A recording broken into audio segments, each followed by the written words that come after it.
I am the Tofu Golem. Please enjoy the video. You start by confirming prerequisites so the restore can run without permission errors. First, check your Windows 10 build and whether the OS is 64-bit. Some packages differ by architecture. Once done, make sure you're signed into an administrator account and that you have a recent backup or restore point in case you need to roll back. Finally, open PowerShell as administrator and run getapps package alusers *Windows Store * to record the current store package state before making changes. Next, you perform the core restore steps that actually fix broken store files.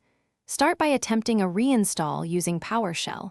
Register the store apps manifest with add apps package and disable development mode so Windows re-registers the app. If that returns errors, remove the damaged package with remove apps package and then re-add it.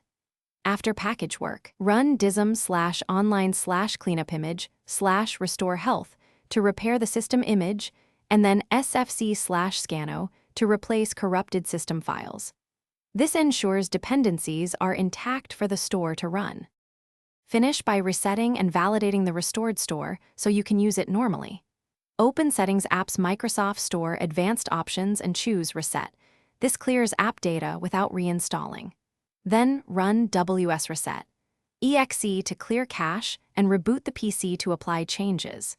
If the store still fails, create a new local administrator account to test whether the user profile is corrupted, or perform an in-place upgrade repair using the Windows 10 installation media to restore missing system components, while Thanks for watching. Consider subscribing if we helped you today.